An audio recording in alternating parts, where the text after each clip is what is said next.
Hi, everyone. Welcome to another informational webinar for DOE Energy Innovator Fellows, and welcome to the ORISE Fellows if you've joined us as well.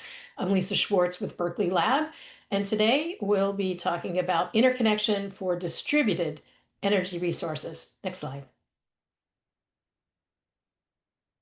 So we have two presenters today. One will give you an overview, and the other presenter will focus in on data, timelines, and cues for interconnection, the subject of some of our current work for U.S. Department of Energy's Solar Energy Technologies Office. So we'll have question and answer session following each presentation. You can enter your questions in the chat box at any time, or during Q&A, you can raise your hand to ask a question live. We'll call on you and you can unmute yourself. Next slide. Just a little bit about our presenters. Grace and Kathryn both joined us about a year ago. And Grace comes from the Hawaii Public Utilities Commission, where she led development of electric utility, performance-based regulatory frameworks, a variety of distributed generation programs, performance based and otherwise, and several other initiatives. She served as the chief of policy and research at the commission. And previously, she worked at the American Council for an Energy Efficient Economy. And Kathryn was previously a postdoctoral researcher at Brown University. And she has a background as in the policy area for a variety of solar and transportation industries. Next slide. So we have several other great webinars coming up. We've got one on stakeholder engagement, and if the Energy Innovator Fellows Summit is confirmed, we'll also talk about guidance for that. That's on May 20th. On June 5th, we have an interactive presentation on data visualization to get tips and tricks on how to make your data come alive for both internal stakeholders at your organization and external stakeholders. And we'll go through some of the with some interactive activities, some of the data visualizations that Ben Paulos of Berkeley Lab has put together. On June 17th, JP Carballo is going to talk about electricity system reliability, both on the distribution and the transmission sides, with a lot of really good information on metrics and analyses that I think will be very useful to all of you, many of you. And then on July 24th, we have Miles Collins and Steve Schiller of Berkeley Lab to talk about design, planning, and evaluation of programs. And that could be demand side programs, electric vehicle programs, all kinds of programs. So I think that that'll be very useful to many of you. And then we also are working to schedule a webinar later in the summer on data centers, things like load forecasting and maybe tariff design. All our webinars start at 2 p.m. Eastern, and you'll get a calendar appointment and information on all of them. Next slide. All right. First up, we have Grace. Great, thank you. Good morning, everyone. Good morning from Hawaii. I'm excited to be here this morning to chat with you all about DER interconnection. So just confirming that my screen looks good. Okay, great, thank you. And this morning we will go over some introduction and background. I'm going to dive into the U.S. Department of Energy's DER interconnection roadmap, and I've selected some high impact solutions from the roadmap to go over with you all. And then finally, we'll wrap up with some actions and thoughts for you to take forward into your work. I hope we'll have a really robust Q&A as well. All right, let's get into it. So just to make sure we're all on the same page, here is an overview of what interconnection is. Yes, it is exactly what it sounds like, connecting a distributed energy resource to the distribution grid. The term interconnection process covers all the steps needed to do that. And the process is super important because DERs do have an impact on the grid. And so the utility wants to be able to know that when it interconnects, it's not going to adversely impact the grid. And so they conduct studies and provide agreements and contracts to ensure that the DER can be interconnected safely and, if desired, provide services back to the grid. This is a high-level overview of the interconnection process. On the utility side, systems move through different levels of screening and then potentially even more complex modeling to determine whether any mitigations are needed so that the system can connect safely to the grid. Additionally, there is a permitting process not covered by the utility that's kind of shown below the blue box there. An important takeaway from this slide is that there are different levels of review depending on whether a system passes or not. It can then move forward to approval or require more study. And this process varies significantly by jurisdiction and in reality is much more complex than what's shown here.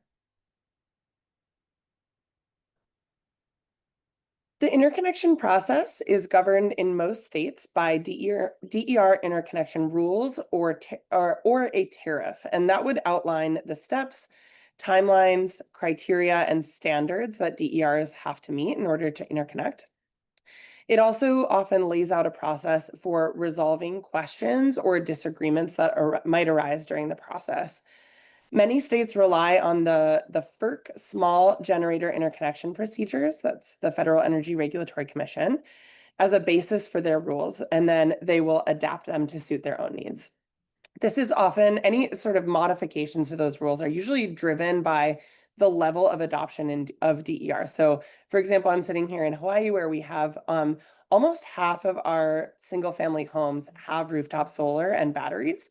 So we've adopted more sophisticated requirements because we really need to make sure that the grid can still maintain reliability with all those distributed systems on the system.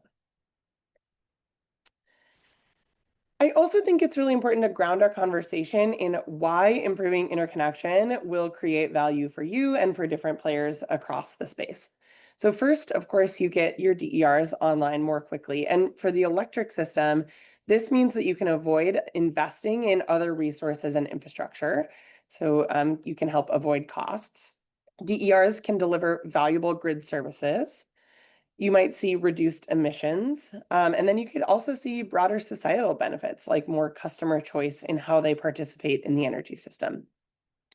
Second, customers will have a better experience because it takes them less time and costs them less to get their system online. Customers spend a lot of money on these solar and battery installations and other DERs. And so it can be really frustrating for them when their bill savings and reliability benefits are tied up by procedural issues. And then finally, there are industry benefits.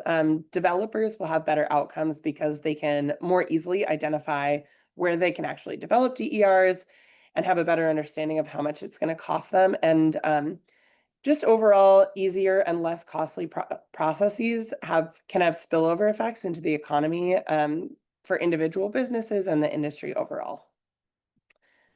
Okay, so my colleague Miles is going to pull up a poll. After hearing some of that thinking on how DERs can support your state, I would love to hear just what are some specific policies or goals that your state is working towards that DERs can support? And this is an open-ended answer. You only have 200 words, but I would just think about a couple of words. Maybe your state has a renewable portfolio standard, or maybe you're working towards affordability at your utility or something like that.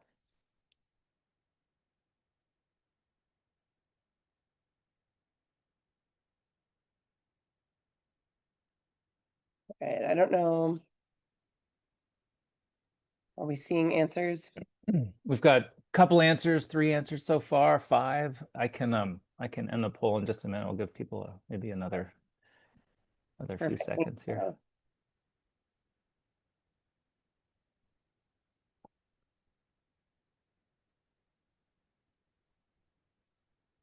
All right, we're up to 10. Just say the word, Grace. I can end it and share.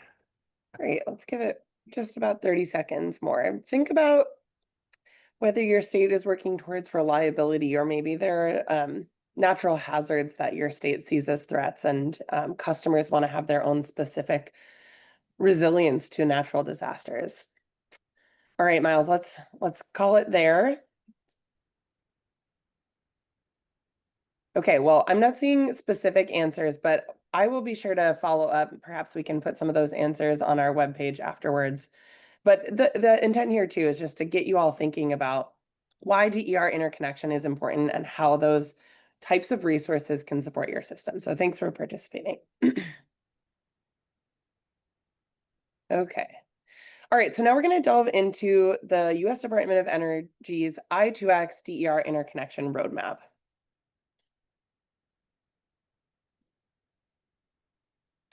So the DER roadmap is an effort of the Interconnection Innovation Exchange, or I2X. I2X is seeking to unlock all of those different benefits of improved interconnection through stakeholder engagement, analytics, research and technical assistance, and strategic roadmaps like the one that we are talking about today.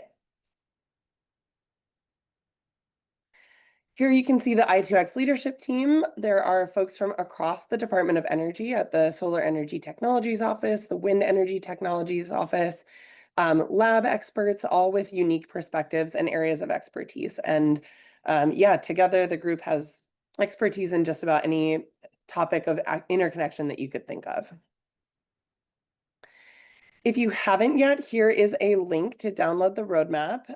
It is focused on identifying key actions needed to solve interconnection challenges, particularly over the next 5 years. And for me, I like that you can go into the roadmap and it provides you some insight into like different roles and responsibilities by the type of actor as well. So it could be helpful to prompt some thinking for you about what actions you could take. And these slides are posted, so if you need to find that QR code later, it should be easily accessible. The roadmap was finalized earlier this year after an impressive engagement effort, including input from over 1,000 stakeholders and I think over 400, almost 450 comments on topics ranging from cost allocation all the way to workforce development. So lots of input and industry expertise informed this roadmap.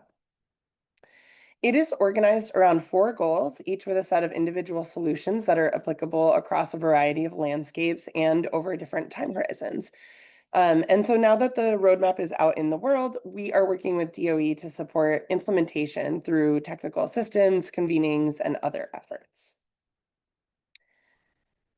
The roadmap, interestingly to me, outlines ambitious but achievable goals for the next 5 years. They are focused around things like time to interconnect, completion rates, data provision, and reliability. And one thing I want to point out on this chart is that top goal, which outlines a goal for targeting time from interconnection request to agreement.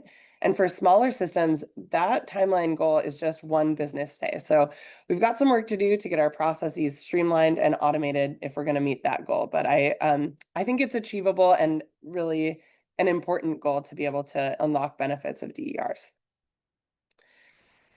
The 4 goals in the roadmap are 1, increasing data access and transparency, 2, improving the interconnection process and timeline, 3, promoting economic efficiency, and 4, using interconnection to maintain grid reliability, resilience, and security.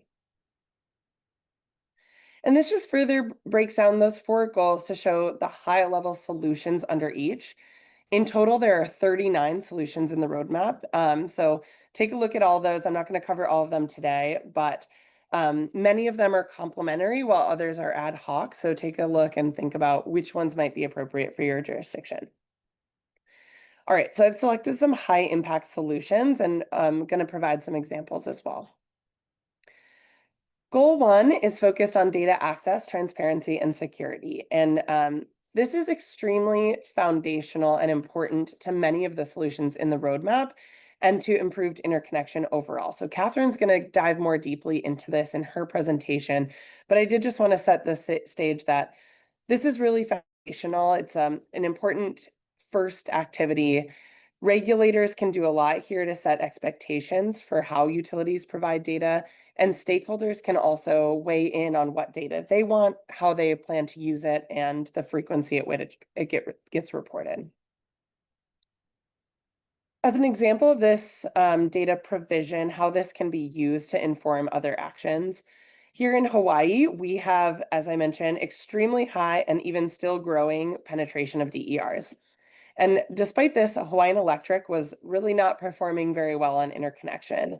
They were averaging a couple of months or even longer to interconnect customer systems. And the Utility Commission here really did not think this was acceptable, so they established a number of reforms intended to help reduce that timeline.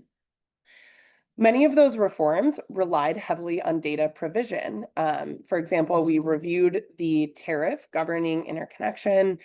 We mandated interconnection timelines for certain types of systems, required better reporting of data on interconnection. And then most interesting to me is a performance incentive mechanism where the utility had to report on their timelines and they could earn rewards or incur penalties for speeding up interconnection timelines or not. The tables here show those possible rewards or penalties for each of the 3 Hawaiian Electric companies, and the average time to interconnect to earn that level of reward or penalty. And we used the historical interconnection timeline data in order to set those targets. And I think that these reforms have been really successful in many ways. So the utility went from over 2 months on average to interconnect residential systems, that's shown in that top table, to under 2 weeks in some cases, even as the number of applications went way up. And that's that middle table there. They did this through process reforms, better use of hosting capacity data, streamlining requirements, and better customer communication. But the incentive only covered days within the utility's control. So if you look at total interconnection times, that's in that bottom chart, customers actually haven't really seen much improvement at all. And to me, this indicates that maybe the permitting process, the offices in Hawaii couldn't keep up. And it emphasizes to me that you really need holistic solutions and to think about how we can address that interconnection process overall, not just at the utility. So queue management is an action slotted under goal 2 for process improvements. Process improvements aim just in general to smooth the bumps in the road and ultimately reduce that time and cost to interconnection. Queue management is a really important piece of this and needs to be a multi-pronged effort that touches on many of the other roadmap goals as well, like that we just talked about, improving data access, educational efforts, all those types of things. Under queue management, a more advanced solution is what we call flexible interconnection. This is a process that controls the DER itself so that it doesn't trigger the need for grid upgrades. Static flexible interconnection sets those parameters when the DER interconnects, whereas dynamic flexible interconnection is more real-time management of the DER based on actual grid conditions. This is an interesting solution to me because it can help move the interconnection queue along before the utility needs to or is able to construct new equipment to accommodate those resources. However, there are also challenges and drawbacks to flexible interconnection. Both static and dynamic flexible interconnection use more granular data to determine system headroom and can help use the system more efficiently, which ultimately lowers costs and enables more DER connection. However, both also require use of hardware and software that the utility can rely on to make sure that the utility can rely on the system to perform as it says it will. For dynamic flexible interconnection in particular, this requires pretty complex DER management and investment in communication and control equipment that can be costly and are pretty nascent still. Goal 3 is to promote economic efficiency in interconnection. This means bringing down the cost to interconnection customers, all utility customers overall, and then delivering higher value with the investments that the utility is making. I'm going to talk a lot about cost allocation and coordinated planning, both of which can be pretty meaty and complex topics, but are very important. Typically, per rate-making principles, if a customer interconnecting a resource causes the need for utility equipment upgrades, they will incur those costs. And this is called the cost, cause, or pay models. This system creates a lot of challenges, though, that can ultimately hinder DER adoption. I've grouped issues with this cost, cause, or pay model into 3 broad categories here. The first is free ridership, and this means that anyone connecting after a customer has already paid for the infrastructure upgrade gets to use that equipment for free. And there are some ways around this issue, which, each has sort of benefits and drawbacks or pros and cons. One option is to incorporate what we call grid usage fees into tariffs. And so this means that anyone who ends up using that equipment pays for their use of it proportionally over time. You could also have future interconnecting customers pay that first customer back over time, or the utility could collect some extra funds from everyone who interconnects, and then they would save that funding in reserve to use when equipment upgrades become necessary. The next issue is cost uncertainty. Without transparent grid data, it can be really hard for customers to know whether they will trigger an upgrade and then how much that upgrade might cost them, which could be a lot.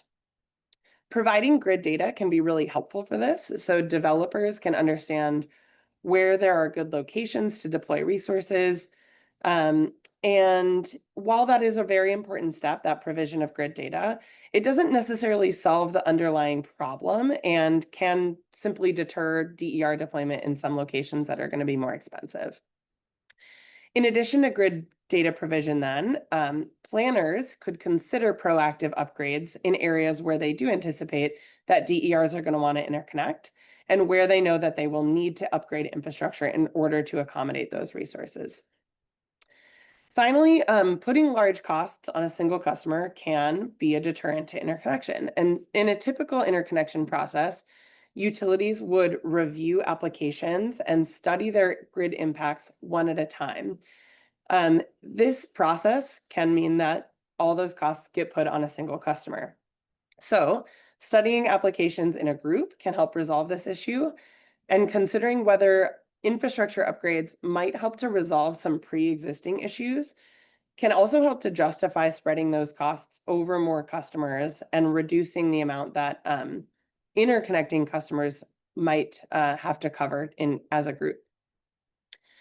These mitigations are pretty nascent, or these approaches to cost allocation are pretty nascent, but a number of jurisdictions are exploring them, and there's a growing body of evidence to show that they can be helpful. Massachusetts in particular is out on the leading edge of some of these issues. It has adopted provisional reforms to cost allocation for interconnection.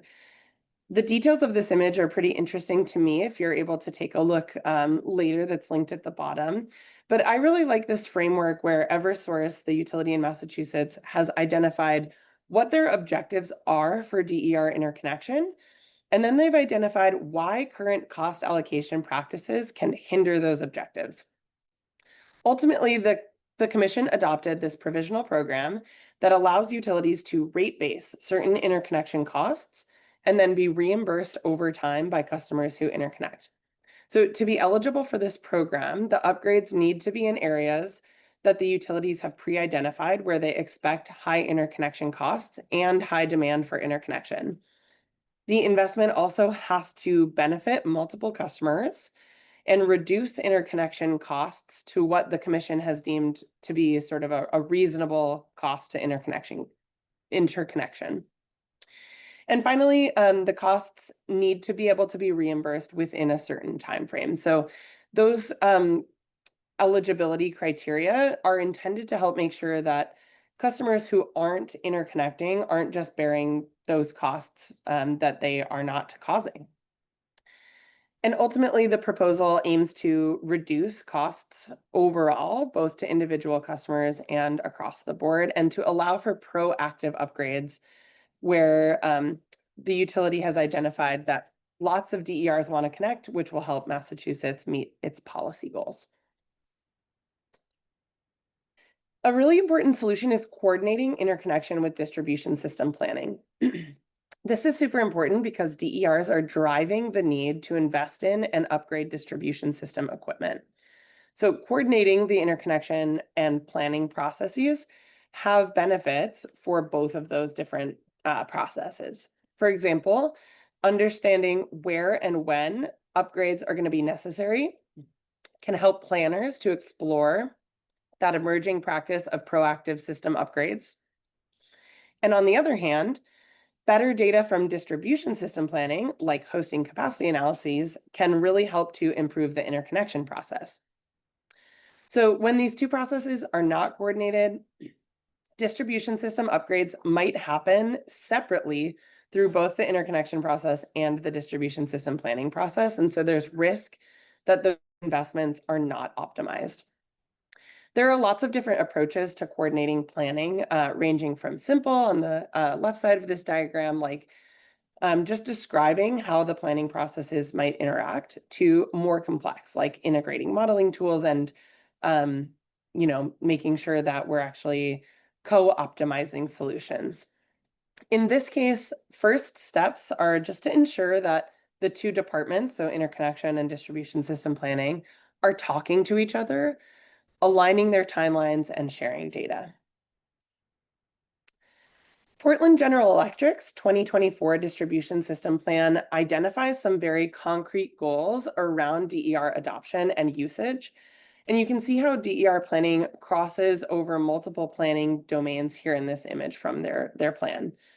Both the integrated resource plan and the distribution system plan feed into their DER program development and budgets.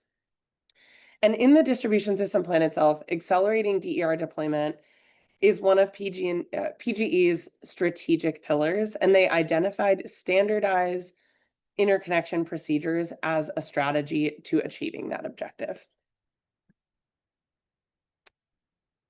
In the interconnection process, systems will go through different levels of review where the utility determines whether the system might adversely impact the grid. If the system is small, or maybe on a circuit with lots of hosting capacity available, or maybe it has advanced inverter functions turned on, it is more likely that it will not harm the grid. And so it can go through what we might call a fast track or a simplified process. And this is just a limited review that the utility would do to make sure it's not going to have adverse impacts.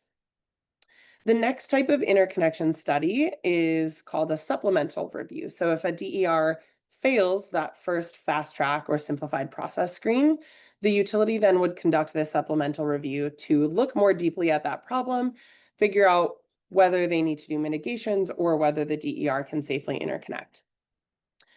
For larger systems or those that are not eligible for fast track, the utility might do a system impact study. This is a much more detailed power flow analysis. And then after that system impact study, the utility might need to do a facility study, which is where they determine what equipment or upgrades are necessary to accommodate the resource, and then what those systems would cost. Based on why the system failed certain reviews or what the utility found in its studies, then the utility can do different things to still help the system connect to the grid. So some mitigations that they might use is equipment replacement or reconductoring. They might enable different functions on the DER itself to help it interact more smoothly with the system, or they could install other new equipment like voltage regulating equipment. And this slide illustrates that the interconnection study process is going to look different depending on the state and based on the size of the DER. So take a look at the rules in your state and see how utilities might define what a small or medium or large system is, and look at what the terminology is. So those studies I just talked about are called different things in different states. For example, some states use levels 1 through 4. Others use, fast track or simplified review, or move on to those more detailed studies. And as DERs increase in size, they are more likely to have adverse impacts on the grid. And so they typically require more and more complex studies, and they may require more costly upgrades as well. So the fourth and final goal in the roadmap is to maintain a reliable, resilient, and secure grid. The solutions under this goal focus on interconnection modeling, tools, and standards, which help to create confidence that DERs are not going to negatively impact the grid. Some states have adopted the newest standards, while others have not adopted any standards at all. And so This is a really important starting place as well for making sure that your interconnection process is improved and helping DERs come online more quickly. Interconnection standards are a big piece of this roadmap solution, and they are really the rules of the road for how DERs can connect to the grid.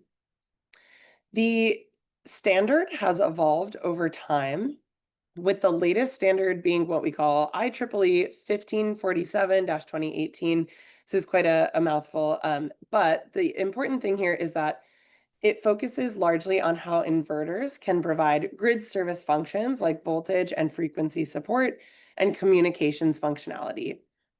This is important for having visibility into what DERs are doing and to both minimizing any possible negative grid impacts and maximizing the value of these resources on the system. That second piece here, that's called UL 1741. This is the standard that tests and certifies the hardware products to ensure that they're meeting the IEEE requirements. So they kind of work together. IREC put out a nice paper on the 1547 standards, and it really just helps to illuminate some of the pieces of that standard, and it just notes too that this is really an important step for clearly defining the DER settings that you want to have in your interconnection rules to help increase the efficiency of your processes, minimize confusion, and ultimately reduce costs as well. So there are a lot of solutions in the roadmap that we didn't touch on. Kathryn is going to go more deeply into some of them. A lot of these tools in the roadmap can be complementary, while others are more ad hoc. Take a look at many of them. There are a number that I didn't touch on, like improved education and outreach. So utilities can do things like including a customer interconnection tool or creating a handbook or conducting webinars for developers. They can start to automate the interconnection process using software and even AI. They can use new modeling tools and study approaches. And then there are much more nascent or emerging interconnection approaches too, like some of those ones I touched on, like group studies, proactive planning, or streamlining interconnection requirements for new buildings. Okay, so just to wrap up, I wanted to leave you with some questions that you can ask. So this slide, actually, you'd be welcome to just copy and paste this into your discovery process or your information requests. I think a great role for anyone involved in the interconnection process is to ask questions of your regulator and of your utility. So these are some examples that you could take. They cover things like, what standards is your state using?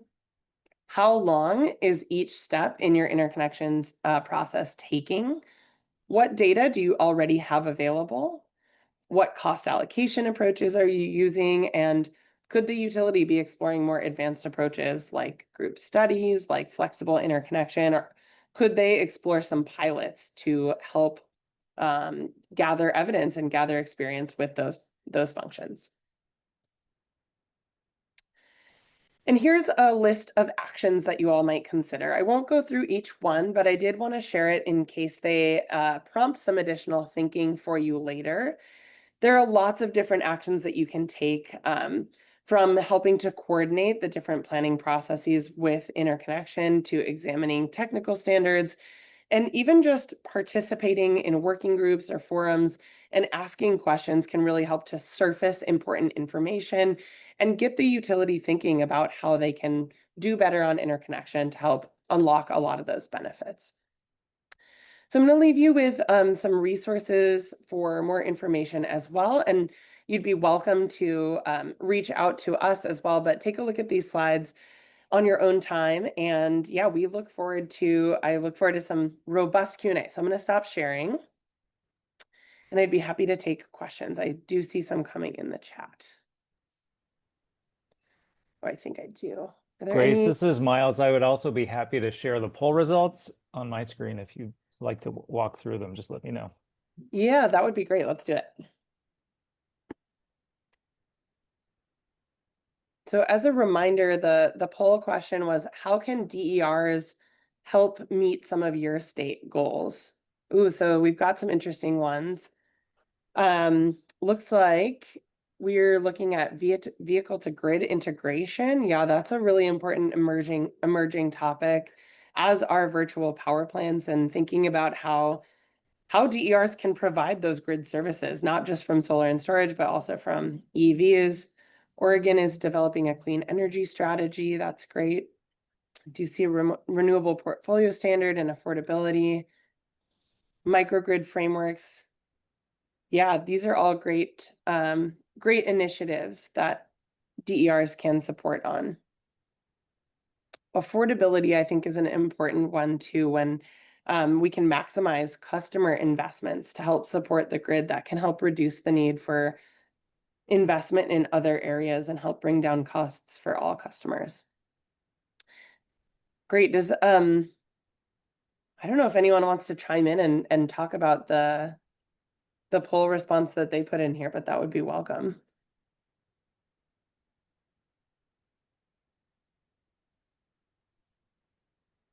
Okay, great. Well, let me ask if there are any other questions. I'm not seeing any in the chat, I don't think.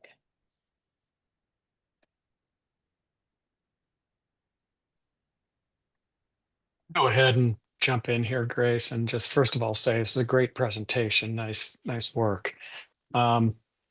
It was definitely educational for me. I've been at SMUD, the Sacramento Municipal Utility District, for 5 years now as a EV subject matter expert, and this is one thing we've struggled with. And the PUC, California's PUC is started, based on legislation that was passed, requiring that the IOUs document how long it is taking to energize, EVSE, electric vehicle service equipment related projects. And it's a major kind of sticking point or barrier that's been cited by fleets, commercial fleets, who are indicating that the lead times are far too long to comply with California's, ACF mandate, which of course now has been rescinded, and but still is applicable to our public and California-based fleets. So with that said, I think what you just laid out for DER interconnection, I mean, what I'd love to see is something like this laid out specific to EVs, and in relation to VGI, the vehicle grid integration aspect of this, with all of the automakers now moving to market with various levels, like vehicle to you see the V2D, or vehicle to device, V2H, vehicle to home, or just V2L, vehicle to load, right? So you have all these kind of V2Xs. And those aren't necessarily interconnection, right? It's not, if they're not exporting back to the grid. So how do we handle those?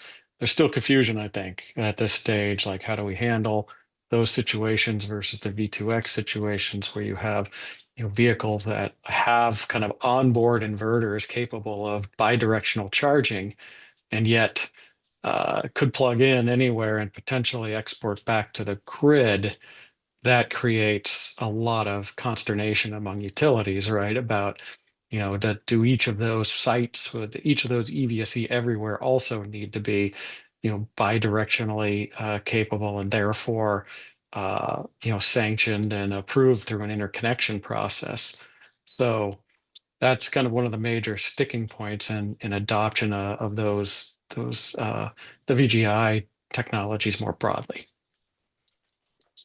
Yeah, Eric, thanks for that point. It's a really interesting question, and I think that California is probably out on the leading edge of this, that I've seen at least. So I don't know that there are going to be a ton of examples for you to draw from, but it's a really important issue because not only, I think, our grid's only getting more sophisticated, and the number of DERs that we're going to see interconnecting is, like, whether it's vehicles or solar and batteries or whatever it may be, I think those are just going to increase and get more complex. I mean, I heard a couple of, I think, interesting challenges in your question.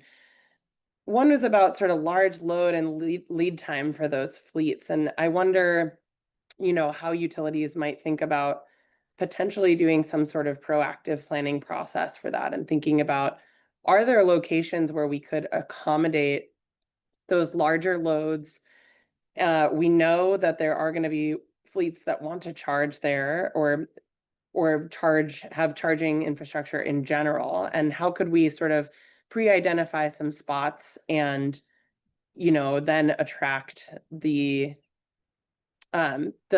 companies like Yeah. following that process. So I wonder if that proactive Yeah, planning. and on that point, Grace, I'm glad you mentioned that. So I led a grant award that we got from the state to do basically an impact study, a grid impact study of medium and heavy duty fleet adoption in our territory, and that enabled us. One of the deliverables of that grant work, that project was basically hosting capacity maps that indicated where our grid-friendly clusters of where are, first of all, inventoried, where the heck are all our fleets, number one.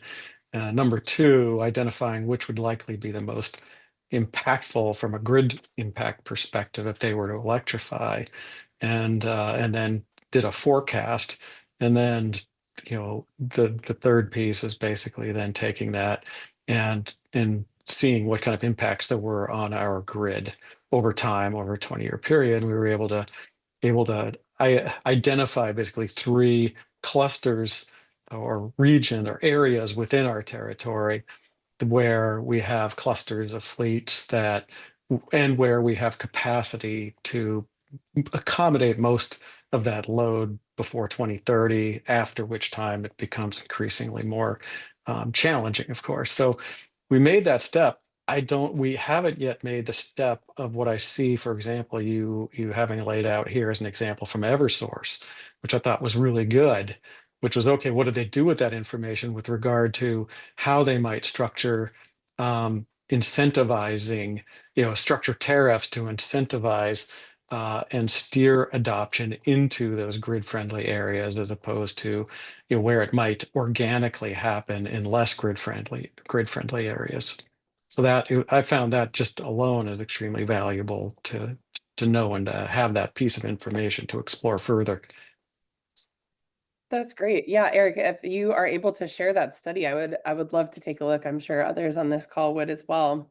But yeah, I think the Massachusetts example is really interesting. And I believe that they're also working on sort of a more general proactive planning framework that I think should be coming out soon if it hasn't already. But yeah, and one of the things I like about that example as well is I think they were very thoughtful about the guardrails that needed to be in place in order to ensure that the investments actually do benefit folks and that the DERs or the load does show up eventually. So yeah, that's a really interesting example, and I'm excited to start to follow it and see how it goes and Yeah.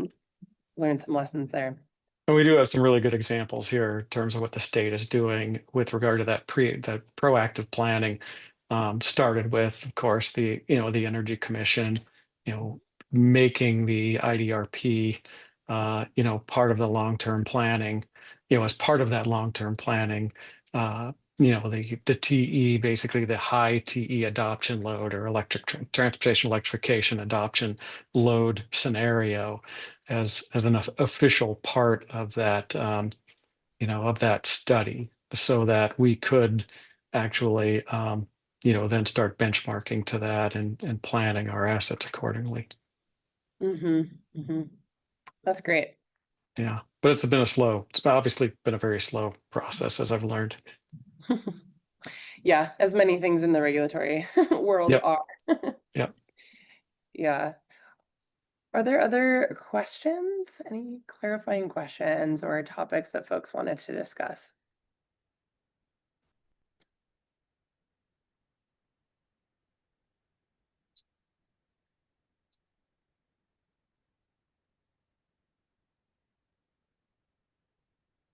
Eric, I think I heard one other sort of question inherent in your questions or comments about accommodating different types of DERs and, not knowing whether a DER will be exporting back to the grid or not, and sort of how to accommodate those. And I think it's a really interesting question. And I think we're going to have to work on developing, more sophisticated, or looking at how we can really accommodate different types of DERs for that, like vehicle to home or vehicle to load, V2X. And I think, vehicles in particular pose an interesting challenge where you don't know where they're going to show up. Yeah, they're roving interconnection. Exactly. Yeah. But I think there are some examples to look at, in terms of like different levels of interconnection, in terms of like non-exporting systems, simplified fast track review that could be applied in different scenarios there. And then depending on the complexity, sort of looking at how you might change your screening processes, or what is required of the interconnection process in order to accommodate those, and having the utility think really carefully about like, what are the possible impacts, and because of that, what do I need to study? And asking them also, what don't you need to study? Like, what are the things that you could eliminate from these requirements and still feel confident in interconnecting these types of resources? Agree, that's helpful. Yep. Well, I'll just give one more opportunity for any questions here. Please feel free to raise your hand or jump in or put something in the chat.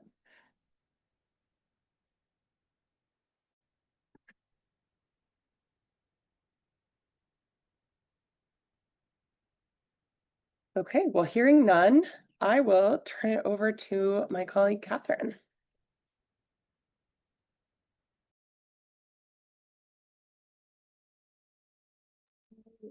Hi, everybody.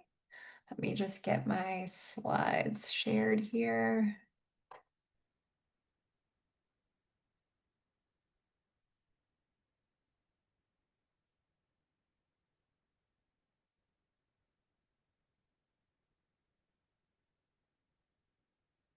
All right, can you all see that? Looks Awesome. good. All right, hi everyone, Kathryn Chelminski. I'm with Lawrence Berkeley National Lab. I'll be piggybacking on Grace's excellent presentation to talk more in depth on data, timelines, and queues for distributed energy resources interconnection. So I'll be talking a little bit just on a snapshot of the landscape, looking at data and barriers to sharing data, guidelines, as well as the different roles of regulators and utilities. The deployment of DERs, such as solar photovoltaics, energy storage, and hybrid systems, has grown exponentially in the US in the last 15 years. Between 2010 and 2023, the number of residential PV systems grew from 89,000 to 4.7 million. In 2023 alone, 800,000 residential PV systems were installed. So as DER deployment has grown, so have interconnection queues, stressing the interconnection processes for distribution and subtransmission grids. Overall, there is different kinds of data that can be provided by developers and by utilities. And so we'll talk a little bit about what kind of data is provided by each. Developers provide data to utilities in interconnection applications. Utilities need this data to process applications and conduct technical studies. Some of the common data collected in an interconnection application includes rated power, the kilowatts, and stored energy at kilowatt hours, different technology and system types, location of the system at a particular substation or feeder, and IEEE 1547 reactive power and disturbance categories. On the other side, utilities provide data to developers to support siting and estimated costs. This can include providing hosting capacity maps, projected upgrade costs, timelines. So from the date of a system impact study start to completion and how many days typically that will include, construction and completion date. In some cases, utilities provide and conduct group studies They can provide queue positions to applicants, as well as the status of their interconnection application, whether it's an active, on hold, under study, operational, or a withdrawn status. It can also include technical screens and failures and the application date and the agreement date. It's important, though, to differentiate between the types of data that utilities provide and that developers provide. So this data can inform siting decisions, help provide information on grid trends, and aid in evaluating interconnection performance. So grid data are used as an input to inform and improve interconnection, whereas utilities can track and provide outcome-based data to measure performance. And so the data that supports measuring performance includes looking at overall queue volume, so the total megawatts or gigawatts in the queue at a different statuses. And so the percentage, for instance, that are on hold, withdrawn, et cetera. Processing timelines, the complexity of interconnection processes, and estimated interconnection costs. Grid data, on the other hand, can provide information to developers that helps inform their location and siting for systems. So it can provide information on grid constraints, the locational net benefits of locating at a particular site, available hosting capacity at that grid location. That also helps inform forecasting for upgrade costs, and in addition to cost ranges for common upgrades. So as Grace mentioned earlier, there's a snapshot of the overall simplified interconnection process, which includes application, screenings and studies, all the way to the signing of the agreement, construction and commissioning of the project. So once the utility conducts the witness test, and then the energization of the project. However, the actual process and flow chart for an interconnection process can be quite complex, and it does vary by jurisdiction. So this is an example from Con Ed in New York of the interconnection process for DG solar assets. It goes across 2 slides, and I encourage you to take a look if you're interested. But in essence, there are many decision points throughout this process, both on the utility and the developer side. And each individual process that you saw on the screen before of the simplified process has multiple decision points.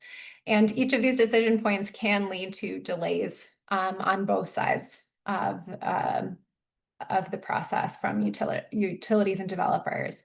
So a developer can decide at different points in this process whether they're going to go ahead with their application or withdraw.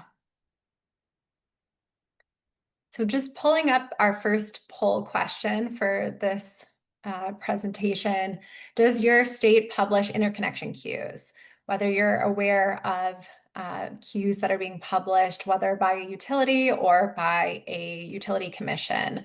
We wanted to know, just in this group, how many of your states are publishing queues.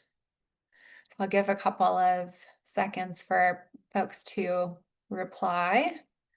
We have about 5 of 25, so I encourage you to answer.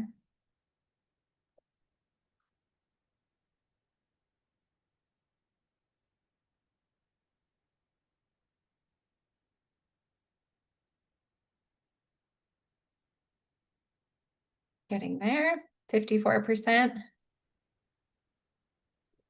Kathryn, just say when and I can share the results with I think we everybody. can. I think we'll give it 5 more seconds and then we'll close it. All right. Thank you for those that participated. We'll share the results of our poll questions at the end. All right. Kathryn, everyone should be able to see it. I'm yes. sharing it on screen here. So if you can discuss if you'd like. I just deleted it. Do you still have it up, Miles? Do you want to share? Yep, we have about half of the folks said 6 out of 13 said yes, and then 6 out of 13 said I don't know, and then 1 said no. So okay, that's great. Split between yes and I don't know. Thank you. All right, let me Continue. So we'll turn now to barriers to data sharing and queue management. So this is particularly for states that may not share their queues. Overall, the data on distributed generation interconnection queues is not widely available and may not be representative of queue backlogs across the country. So in this figure at the bottom, we have a bar chart of publicly available interconnection queue data for DG queues. This is sourced from interconnection.fyi.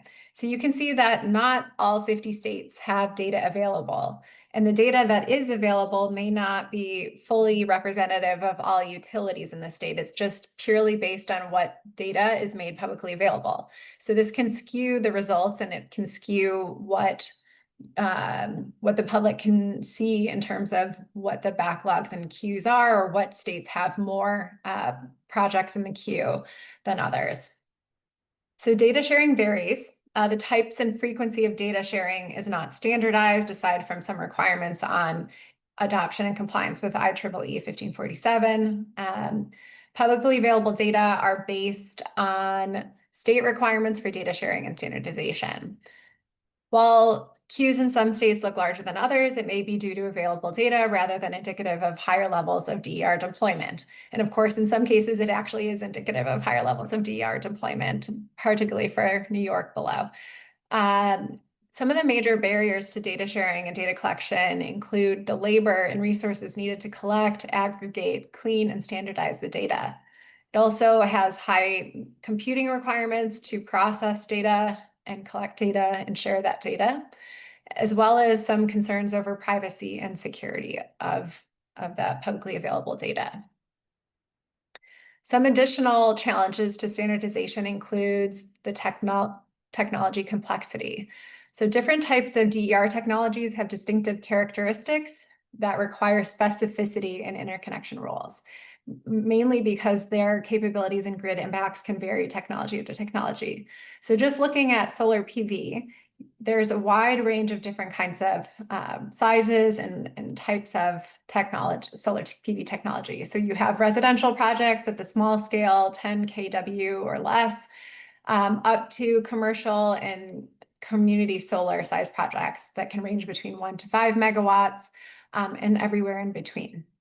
There's also different metering configurations. So you have behind the meter solar, which is located on site behind the customer meter, as well as virtual remote net metering or community solar, which are located off-site from where a customer's meter is located. This necessitates that the solar is built somewhere such as a landfill or on a green field. The power flows to the grid and the credits can be shared virtually with a customer on their electricity bill. So this obviously has a wide variation in terms of the metering configurations, as well as what interconnection rules how it can change according to technology type. Furthermore, battery storage systems can be standalone or hybrid, DC coupled or AC coupled. So in this figure on this slide, on the left, there's a DC coupled system, which connects between the converter and inverter, whereas an AC coupled system is the point of interconnection is between the inverter and the grid.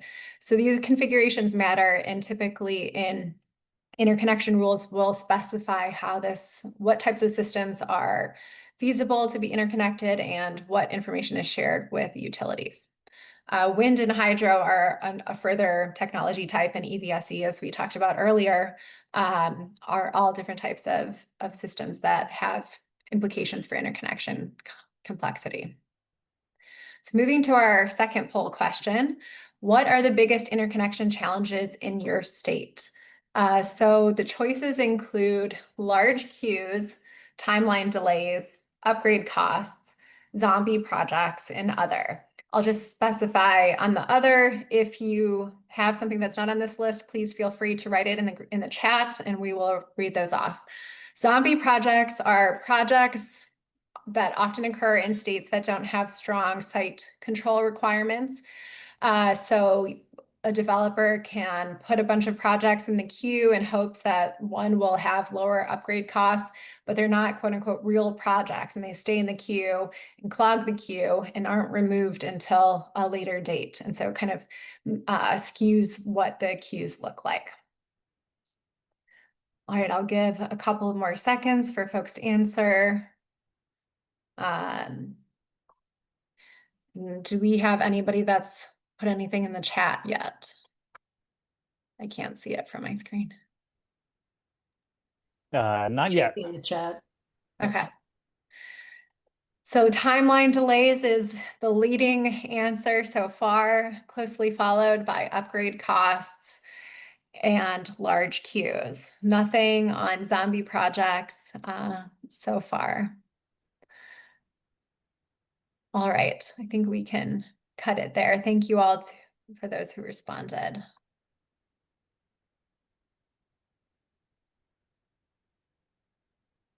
Looking at market complexity as a challenge for standardization. So each jurisdiction across the country varies in terms of maturity of the market, which can affect the level of technical complexity of the interconnection rules, the volume of DER applications in the queue, and the utility workforce that's needed. So for instance, a solar incentive that was just newly launched in a state that hasn't previously had a solar incentive can see a huge flow of interconnection applications through the utility.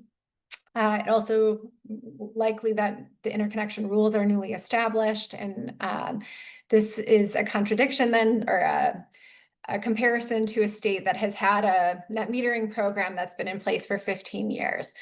This will vary, will certainly have a visible effect in the maturity of the interconnection rules and the complexity of the interconnection rules that are established, the amount of workforce that has already been hired by utilities to manage high volume queues. The size of an incentive program, the overall market size, and market saturation can also impact the pace of interconnection applications in a utility territory. So these standards for interconnection vary across states and even across utilities in the state. So in some solar incentive programs, for instance, not every utility has the same size program or incentive. They may have difference in rules in terms of how much capacity a project can be. And there's also variation not only between investor-owned utilities, but also between co-ops and municipal utilities. Each state and utility have different standards for data sharing, including the type and cadence of data shared. And overall, the pace of DER deployment and reforms needed to mitigate challenges depends on the market, the regulations in place in the state, and the resource availability. Looking at some data sharing guidelines, some considerations for adoption of interconnection guidelines include clarifying the data required from utilities, developers, and other stakeholders.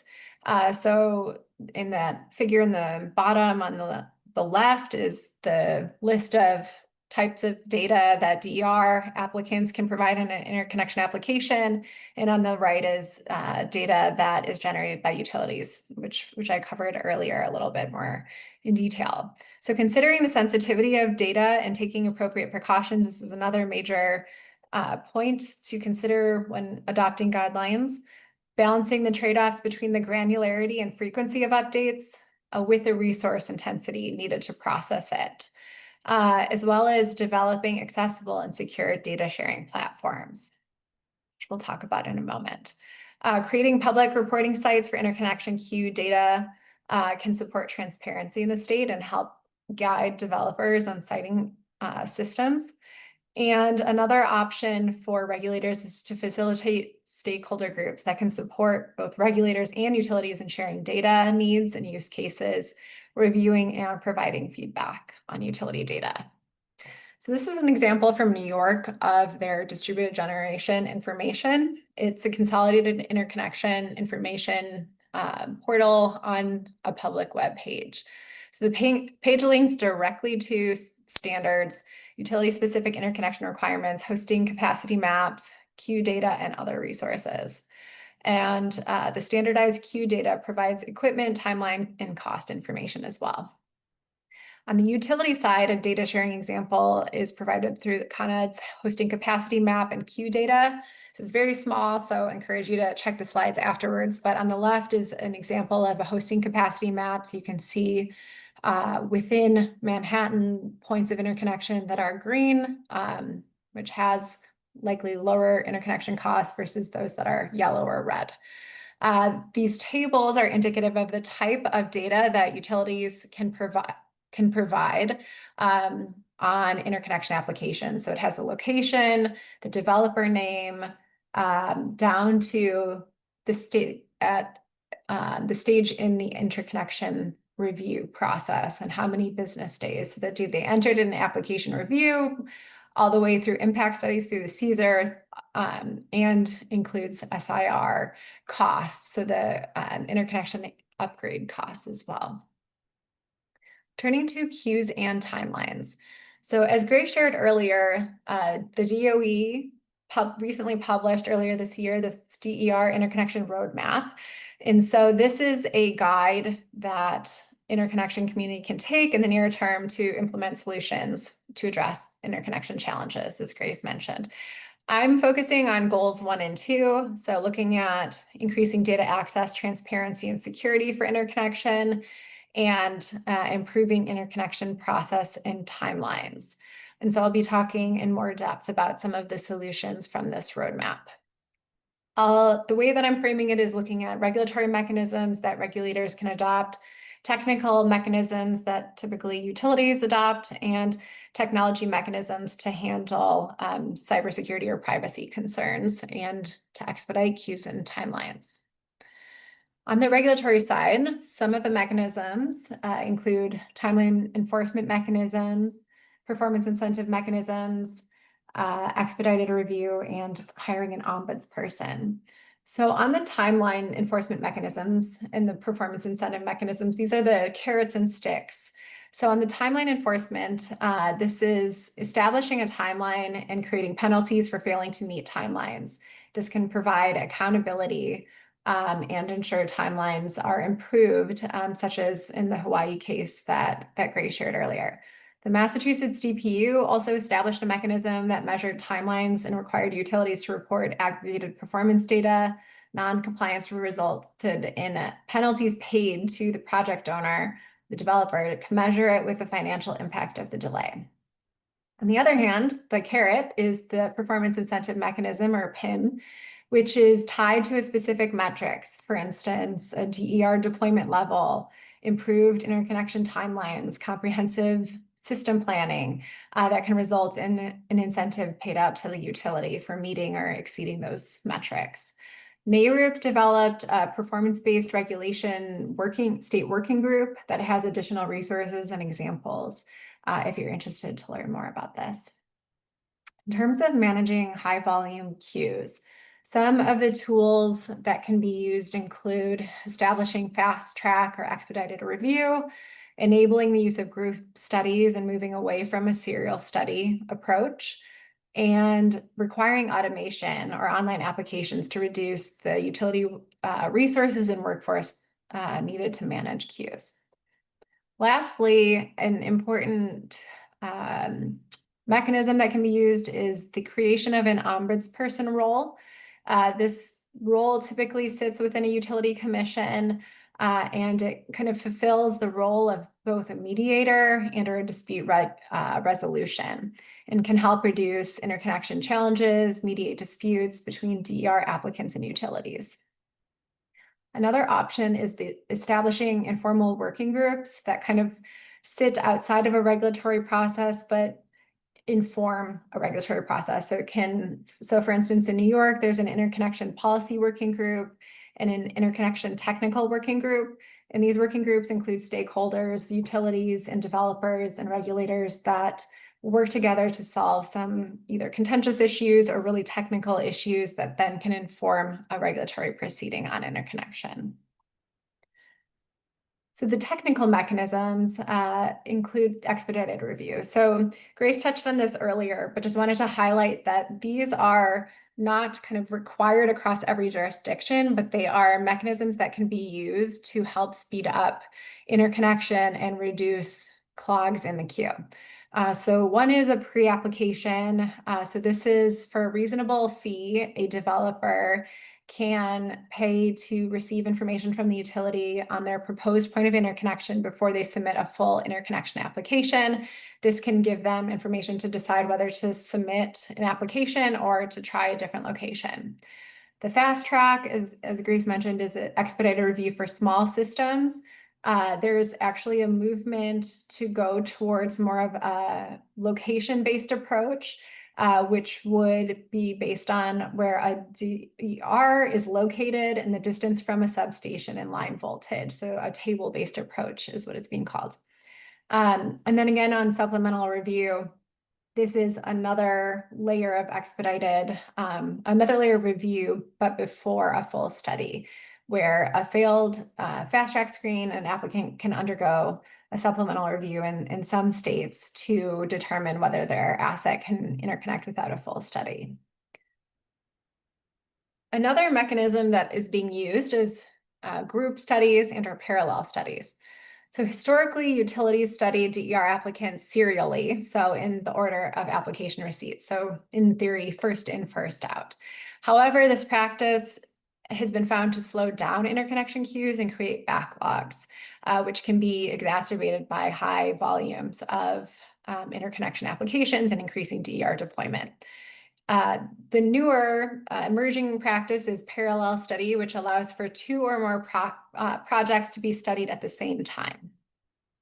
And these projects then are located, they're considered to be electrically related DER projects because they're located potentially all at the same substation. And they're studied to determine their safety and identify any grid upgrades that are needed to accommodate the projects. And the projects in a common group study are typically share the study and upgrade costs.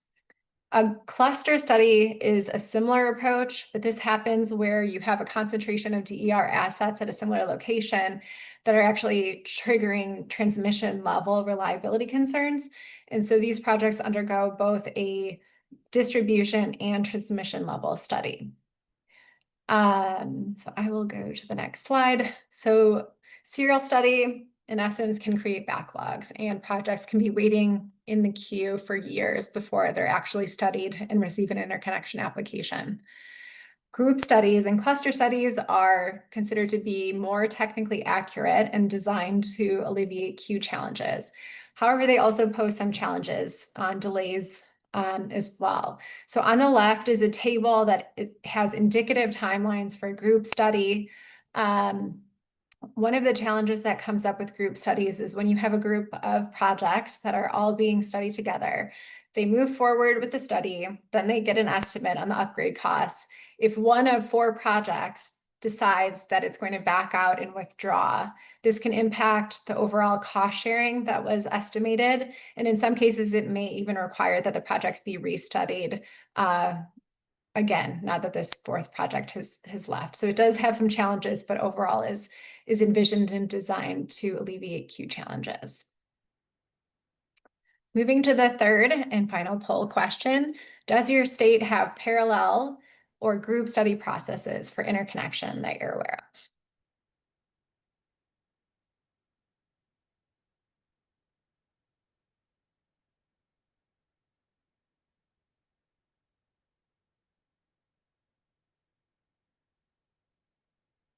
So we are, a lot of respondents aren't aware of group study or parallel study processes in their state, and tied neck and neck for one respondent that has group study and one respondent that does not. Give it a couple more seconds. Sorry, Kathryn, I had ended it when you started giving results. So Oh, okay, no worries. Thanks to all that responded. All right, moving along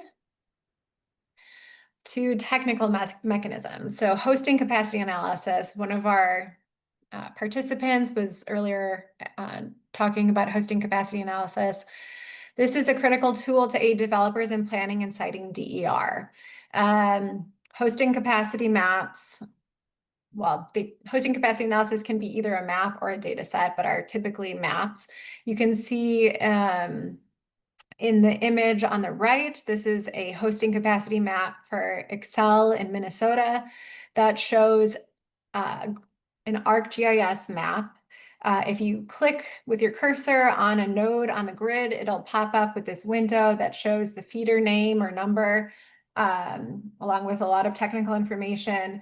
But one of the critical pieces of information that's provided by the hosting capacity map is how much hosting capacity is left.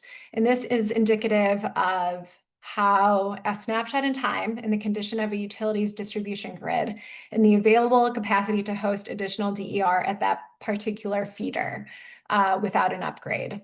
So this helps direct developers to open feeders and in theory, lowers their interconnection upgrade costs if they can find a part of the grid that has available capacity.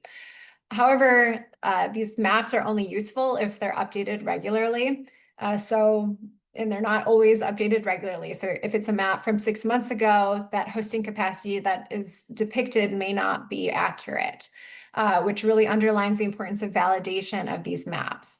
So validation requires utilities to conduct a sophisticated power flow simulation to ensure that results are accurate and can provide high confidence to developers before they're making investment decisions. And regulators can play a role in ensuring that validation occurs. Additional technology mechanisms to help address interconnection queues. So processing interconnection queues by hand is extremely time consuming and costly for utilities, particularly as interconnection queues grow. Automating these processes is critical to saving time and resources, and really critical to being able to process interconnection applications, particularly if there's a new solar incentive that has been adopted. Online data and application portals and software for managing interconnection queues facilitate the processing of interconnection requests. Some additional hosting capacity analysis includes feeder level load data.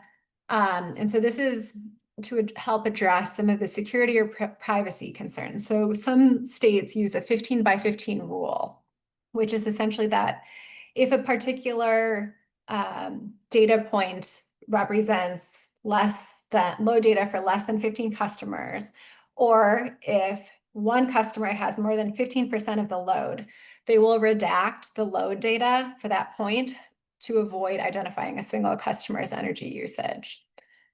Another technical mechanism technology mechanism that's been used to help address some concerns over privacy or security includes specifying inverter settings that may affect communications and data sharing requirements between DER operators and utilities. So for example, in 2022, the Massachusetts Technical Standards Review Group, the TSRG, as it's commonly known, works in coordination with the DPU and ISO New England to publish the default IEEE 1547 settings requirements for all new DER projects. So any projects that were adopted or applied after January 2023 had to use this particular setting. To address cybersecurity concerns, as more DER connects and communicates with the grid, the risks increase and can increase vulnerabilities to the system. So using guidance from IEEE 1547.3, which Grace talked about earlier with these the standards for IEEE, can help address cybersecurity concerns during the interconnection process. And then this figure on the right is from Power Clerk. It's an example of an online data and application portal for managing interconnection queues. So this isn't for an example of if you're a developer, you would go through the Power Clerk to apply for interconnection through a portal, something like what that looks like this. So turning to roles of regulators and utilities. Regulator roles, the regulator obviously plays a critical, important role in standardizing processes for sharing data, for how data is aggregated, organized, and published. Regulators can establish or enhance data sharing regulatory guidance according to categories described in the NARUC Grid Data Sharing Playbook. They can convene interconnection stakeholders to explore the value of data sharing and facilitate understanding of the risks and impacts. They set timelines, establish enforcement mechanisms and penalties for noncompliance, as well as the carrots by creating performance incentive mechanisms. They can form technical and policy working groups, create dispute resolution mechanisms, and an ombudsperson role, as we discussed earlier. They can also require hosting capacity maps and scrutinize validation results to ensure accuracy. So an example of establishing timeline requirements is from Con Edison Q data below. You can see circled is the number of days that is required for each of those steps. So 10 business days for application review, for example. So state regulators can set time limits on the total interconnection timeline or steps within the interconnection process. Timelines can differentiate between different technology types. Requirements can be formalized in tariff updates or compliance filings by utilities, and enforcement of timelines is an important point to consider. Stakeholder working groups can recommend to the state regulator where to cut time in the process. Turning to utility roles, utility collects and organizes the data. Utilities can automate data compilation and reporting and share data publicly as appropriate. Can create and validate hosting capacity maps and develop tools for leveraging data and improving pre-application screening. Important point to ensure they must ensure compliance with regulations on interconnection. They can also standardize the process for data required from interconnection customers of various DER sizes. So for instance, creating the fast track expedited review for small DERs, as we talked about earlier, and automate data collection, such as through software tools like Power Clerk. And lastly, they play the key role of processing interconnection applications, conducting studies, and complying with timelines. So just a snapshot of the US. So this map shows in blue states that have high quality data on public data on interconnection queues. So this is blue if a state has one or more of utilities that have shared their data publicly. Yellow is indicative that some queue data is available, but it may not be a digital version of the data. And then gray is indicative that no publicly available data is found on queues. And then the orange triangle is states that have hosting capacity analysis data available. So as you can see, we're far from the goal of having every state with interconnection queue data available. And part of the project with the DOE is to improve the collection and sharing of interconnection queue data.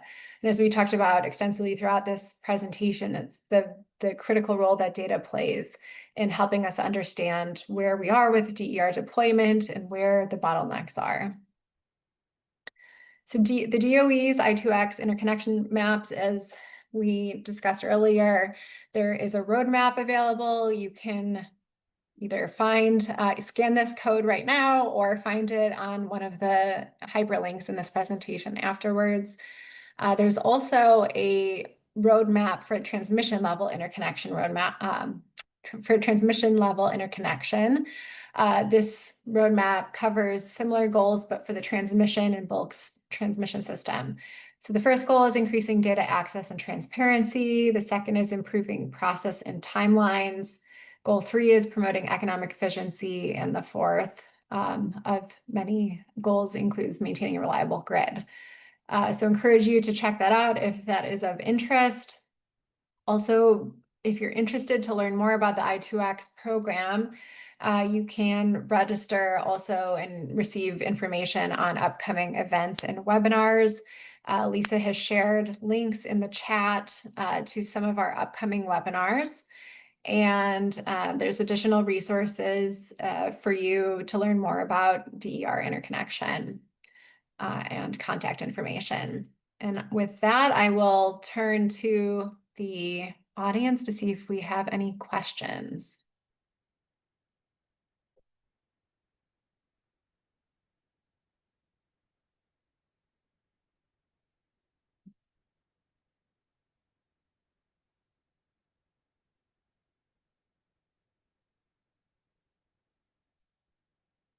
Thanks, Lisa. Kathryn, I actually have a question for you. I was very interested in the zombie projects, and I'm curious how someone might know that the queue is filled up with zombie projects. Like, how would you determine that? Yeah, that's a great question and kind of indicative that people might not know if there are zombie projects unless they are in touch with the developer community. I think as a public participant or even a regulator, it might be difficult to discern. And it's really up to, it kind of underlines the importance of establishing commercial readiness requirements for interconnection rules so that developers need to indicate site control. So they need to provide a lease, an actual address to where they're interconnecting and not just a feeder with general information. And that can help regulators and the public, I guess, and other stakeholders discern if these are actual real projects. It's easier on the utility side as projects go through the queue, but these projects are not always cleared out of the queue and can really lead to skewed results in hosting capacity maps and overall queue data. Thanks for that question.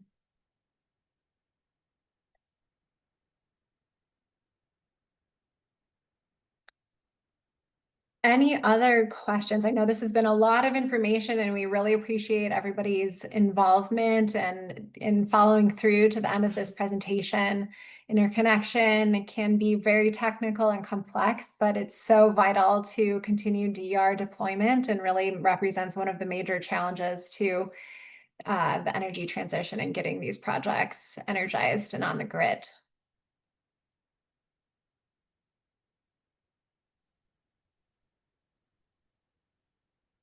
All right, I think it's a wrap. I just want to thank Kathryn and Grace. Great job. And please join us for the webinars to learn more. These are with guest presenters at commissions and utilities. Links are in the chat. And don't forget our next webinar on May 20th on stakeholder engagement. See you then. Thank you. Thank you. Thanks, everyone.